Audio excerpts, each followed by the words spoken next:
Hello, and welcome to the Lund University International Podcast. On the show, you'll hear from current students, alumni, researchers, professors, and many more special guests as we explore what it's really like to live, study, and work at Lund University, a world top 100 university. My name is Fabio, and I come from Napoli, Italy. I've been studying here in Lund for 4 years, done my bachelor's, and I'm currently a master's student in European affairs. We live in a dynamic and fast-changing world, one where innovation isn't just about new ideas, but about creating meaningful societal change. In today's episode, we're exploring the new master's program in innovation and societal change at Lund University, a truly interdisciplinary program that equips students to tackle complex global challenges, from climate change and inequality to shifting economies. We'll talk about how this program connects research, policy, and real-world impact, the kind of students it attracts, and what career paths open up for graduates who want to become broad-minded thinkers, problem solvers, and change makers. Let's welcome today Linda and Markus from the Faculty of Social Sciences. So can you tell us a bit about yourself and your job at the faculty? So I'm Linda Stihl. I'm also at the Department of Economic History, so at the School of Economics and Management. And there I do research on transitions to more circular value chains. But then I'm also working as the program director of this new program. Yeah, my name is Markus Grillitsch. I'm professor in economic geography at the Social Sciences, and I'm also director of Circle, Center for Innovation Research at Lund University. And we've worked a lot together to develop this new program, which we're very excited about. That's very interesting. And tell us a bit about the program, Innovation and Societal Change. Where does this start from? Well, it starts from the interdisciplinary work that we do at Circle, the Center for Innovation Research. So it's a one-year master program. It focuses on how innovation can address societal challenges. And students at the program will be trained in developing and governing innovations in different organizations and conditions, and both through traditional study methods and more hands-on working with real organizations' challenges. So there's a bit of a combination within theory and also a bit of practice, right? Yes. So that's very interesting also from a student, myself as a student. So seeing that you get a peek into the world of the job market afterwards and the career perspective. And tell us, Markus, then why innovation? Why this is the center of it? How is it so important for us to address all the global challenges that we're facing in this world today? Yeah, we see innovation as a key driver of change. And we need change to address these societal challenges, especially if you take them together, like climate change, biodiversity loss, geopolitical competition, demographic changes. So we need, firms to innovate. We need to change the way how we do things. We need to change things how we govern. We need to change the way we consume. And in that, innovation plays a key role. And so we are very much interested in how the innovation comes about, but also how we can direct innovation to the societal good, because innovation can also be harmful. And so we also think about how can we steer innovation, how can we use this force of change for the best of society. Do you have any answers? Well, do we have answers, Linda? Well, I think we have bits and pieces. Yeah. So what we know a lot about is how innovation processes unfold in different types of organization. Can be firms, but can also be public sector organizations. And then we also know that nowadays innovation is a bit broader. So you need to work towards a system change. And that's not only, change in an organization, but it has to be a lot of collaboration between different types of actors. So firms, but also municipalities, regions, nation states, and so on.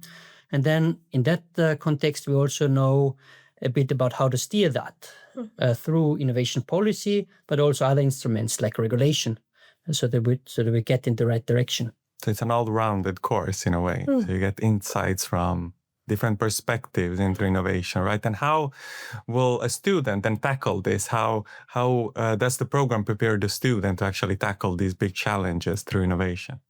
Yeah, I think that since it is so complex, the challenges that society faces, you need to address it from different perspectives and take into account different actors, both how they could work with innovation, but also how they're affected by innovation, both previous and future.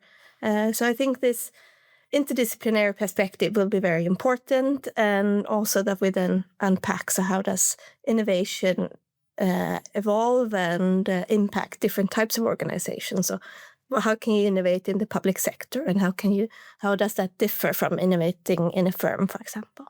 And then, like Markus also said, this governance perspective on how policy can be a part of steering innovation. They will also learn about.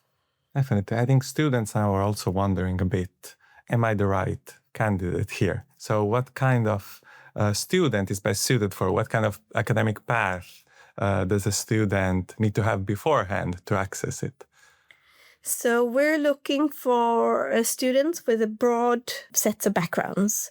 So we're not looking, you don't have to have a particular major before. You need to have studied at the university before and have a bachelor degree. But then, yes, as the teachers will come from different backgrounds, so will we hope that the students will. So that we bring your own major from the start, and you bring your own knowledge, and then together we will try and see things from different perspectives. So I think the key thing in the students that applies, and that they are interested in addressing change in a constructive way, and wanting really to create change on a more wider societal level. Yeah, I just wanted to add, so these interdisciplinary or these global challenges, they're quite complex. And usually to get the solution, you need to have different perspectives, different disciplines to also make it happen in real life. So in that sense, we also want to train students in kind of understanding people from different backgrounds, an engineer with a social scientist, with somebody who studied economics. So to make it work together, because this is also how it works in real life. Yeah. And this is why we look also for a student body that is diverse. We have a teacher body that is diverse. And then with that, we have, as we probably talk about later, we have a theory part, but also we have labs where then people work together. That's, I think, a big strength of Lund University in general. As also a student, I've been in very diverse classes with people from such different backgrounds. And I think it enriches you a lot because you see such different perspectives. So I think you as a student learn a lot more when someone else has a different approach to the topic from you, a different way of viewing things. And also the international part, I imagine it is open to anyone, yes, to anyone from all over the world. So hopefully there's going to be a big varied international cohort in the first batch coming up, because anyone can apply, right? It's coming up, and now the application period is on. Yes, it's on until the 15th of January. So this is the time to prepare your application. And I spur everyone to apply, really. And actually, I wanted to speak a bit more about the interdisciplinary part. So this, the variety that you have of approaches to the topic, and how does it actually prepare students? So we've spoken a bit how it gives different tools, but in reality, how does it work? The program is very much linked to also a research environment, which is interdisciplinary, that we work together basically. So, and how it is then introduced to the students is that each course basically is designed and implemented by teachers from these different backgrounds that will then also introduce the different perspectives and come into conversation with themselves. And in that sense, students would gain from these different perspectives. But then also if we confront problems, for instance, in the labs, then there is also the idea that the students would work in teams that have different disciplinary backgrounds, and then try to approach a problem and develop a solution that would then do justice to these different perspectives. That could then be, okay, we have the technical, feasibility, but there's also a business model behind it so that this innovation could diffuse. But then it could also be, from a societal perspective, thought through that there are maybe no unintended consequences. So what consequences would this innovation then have for society broader than actually maybe the firm or even a public sector organization? Definitely. So where does the course start from? Can you tell us a bit more about the different courses throughout the semesters? So it's a 2-semester program, and the first is a bit more theoretically led. So we start with a course more on the foundations of innovation, and this is where we also want students to really get an understanding of each other's perspectives, so that we then on work from our own perspective, but together to look at things from different views. And then we dive into a course more focused on within the organization and how different organizations might function and how then that affects how innovation can be driven. We have one course on societal impact, where we also really unpack both the positive and the negative sides, how the impact of innovation can be different across geographies or across social groups and so on. And then the first semester ends with a course more on policy and governing innovations. And that's the first semester. And then the second one, there we go on to more practical, hands-on activities with methods and with more of these innovation labs where we collaborate with organizations and their real problems. Yeah, I've heard a bit about these innovation labs. So how does it work? Are they, if people are listening to us, we're not speaking about science, right? Like hard science, right? With the labs, you're not going to test like. No, it's not that type of science, and it's not either that we're trying to develop necessarily like technological gadgets. This is more about finding new approaches, new processes, and new ways of addressing the challenges that we have. So kind of hackathons or seminars and brainstorming sessions. Yeah. And then where we then first we build a knowledge base in the first semester so that that the students are well equipped then to start discussing and seeing these problems that organizations have, but from different perspectives, and then so that they can discuss and see the best way forward. Lund University also is a very research-centered university, and I think also throughout my studies and in general, you get a lot of knowledge on how to do research. So I think here I see quite a balance between that. You have research, you have theoretical studies, and also you have some practice. Yeah. And I think, how does the balance look like in the practice? So in the first year, you have more theory. In the second, it's more focused on career, or is there anything added to it as well? Well, there is a progression. So we start more in theory, and then we move more to the practical parts. And in this, especially the second semester, but also, of course, during the first semester, we will meet with organizations that we are connected to through our research or through Circle, so that we don't just sit in the classroom and read about challenges, but actually meet the actors that face this and discuss solutions with them to also really understand the particularities of their situation. So from our perspective, if you do good research, then it's also research that is relevant for society. So in that sense, good research and societal impact for us goes together. So through our research, we have also context then with, for instance, municipalities or regions or companies. And those we would then bring into the course. And those would also be then the ones that define the challenges. So in these innovation labs, could be that the municipality or the region, Scania, which is the region where we're in, they come with a problem that they face. And then invite the students to help them to find their way towards a solution. It could also be a company that comes and say, we have this challenge. And usually the challenge that we are after are more than a specific technological solution. It goes beyond it. So for instance, if a company would want to decarbonize a value chain, then it's not only the technological innovation in the company, but then they have to work also with the whole supply chain and how to govern it, right? So this goes beyond a kind of simple innovation towards more systemic kind of innovation activity with our partners. Sounds incredibly exciting as a student also to be able to address all these different topics. Yeah, we hope so. I think just as these challenges are complex and challenging, I guess it will be challenging also for the students, but I think it will be good fun and you will learn a lot. And both of you work at Circle. I wanted to ask, how is the connection between the program and the work and the research you do at the Center for Innovation Research, so Circle at Lund University? Yeah, so Circle is Center for Innovation Research, as you said. It gathers around 150 researchers from 3 faculties that work together to make both a scientific impact, but also societal impact. And we had no program to actually bring this knowledge to a customer, if you want to say so. So we were very excited and worked hard for that. And basically, researchers at Circle have developed it based on the knowledge that we've gained over the last 20 years of studying actually innovation and societal change.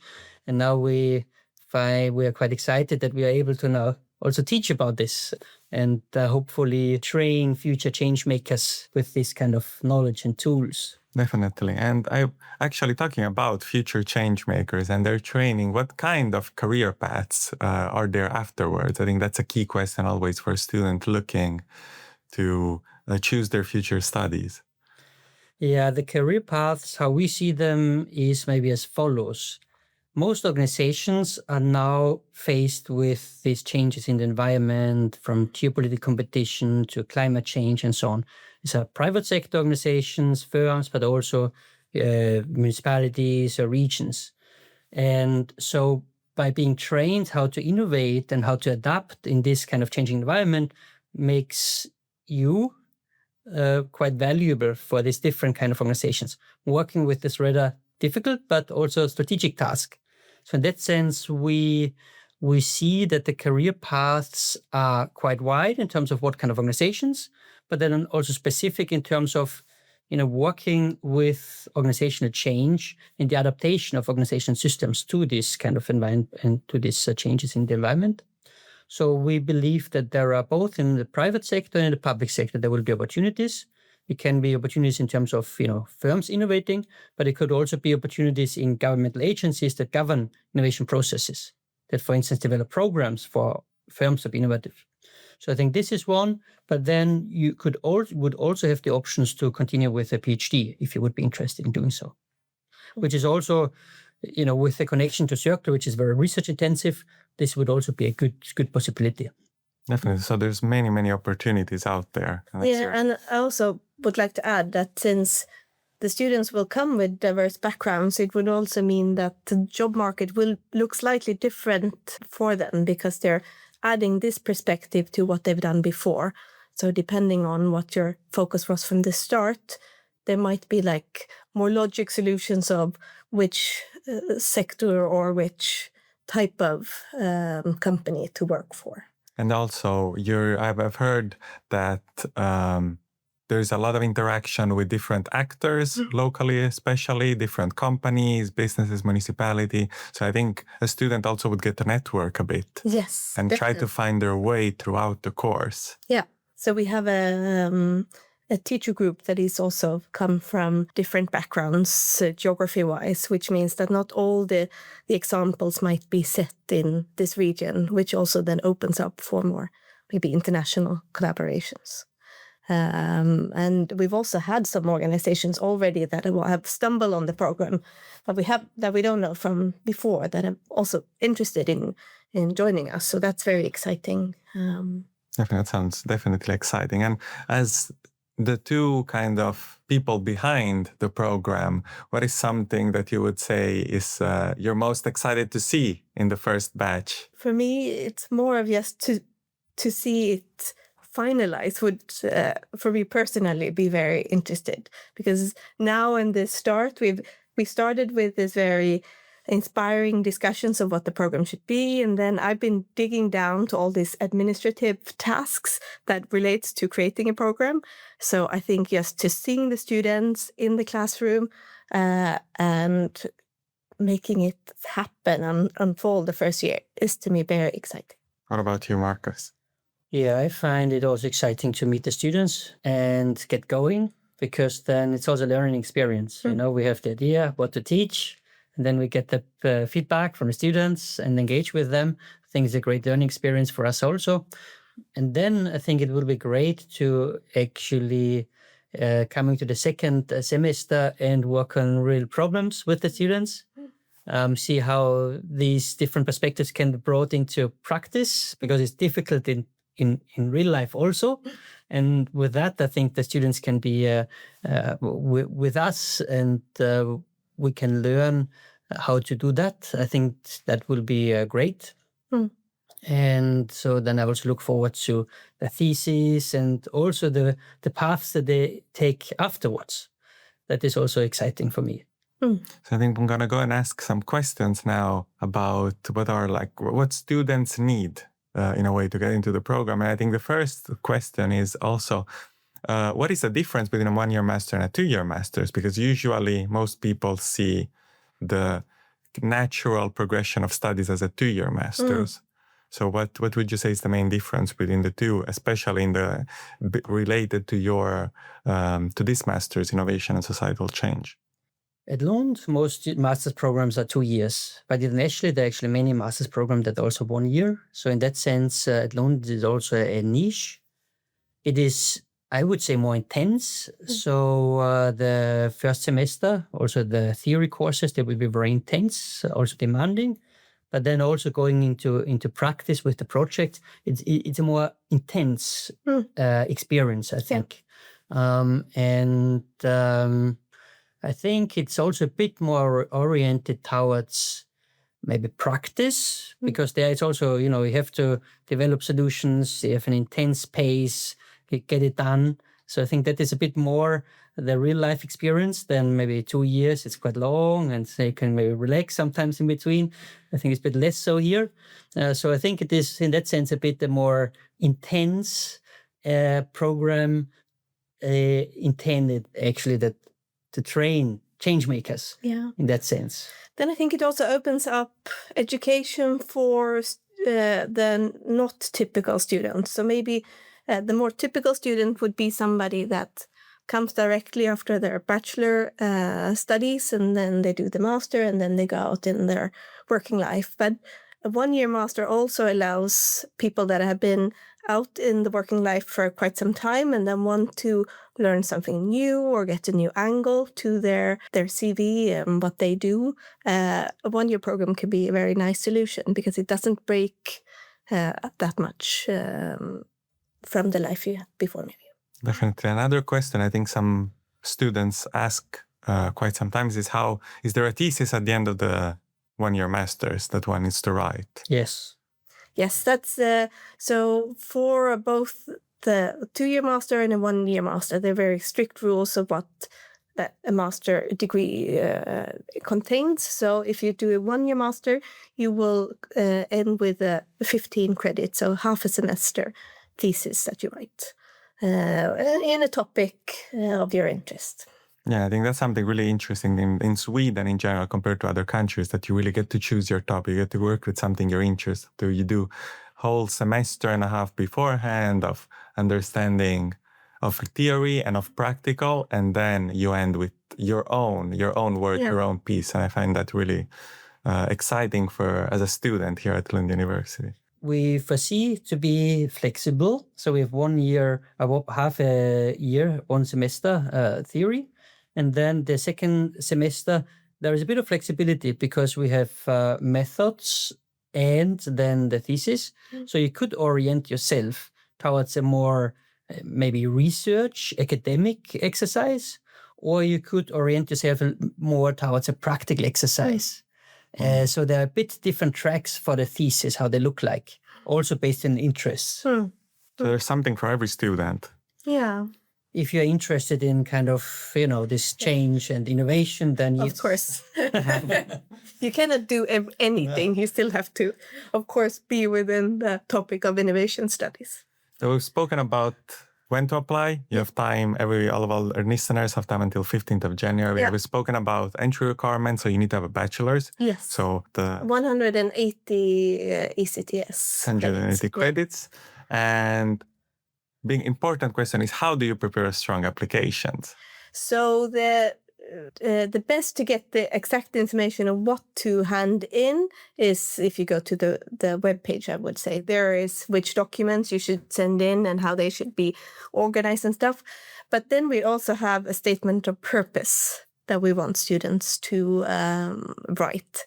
And there is a template, so there is a few questions that we ask students to answer, and it's very short answers. So I think here you really need to think about what sets you apart. Why is this program interesting for you? Why is it important for you to do this education and not something else? So here I would really urge you students to think about what to write there, because that would be a very important part. Not let ChatGPT or somebody else do a very bland answer, but really think about what's important. Make it personal. Make it personal. That's what really distinguishes you from another candidate, is yourself. And I think we'll end by asking a final question. In general, why should students apply? Like an elevator pitch of why should a student choose this course out of several here at Lund University? Well, I think that the societal challenges that we're facing, they are so complex that you really need this broad perspective and taking a holistic view and looking at the same thing from different perspectives if we are going to make a real change. And I think that is an important part of this program. Yeah, I would say similarly, the interdisciplinarity that we offer, the strong research anchoring, so really state-of-the-art knowledge. Then I would say the link with societal actors, so it's research and practice together, and the exciting possibility to make a difference. Yes. Thank you. I'm sold. If I would go back as a student, I would definitely take it into consideration.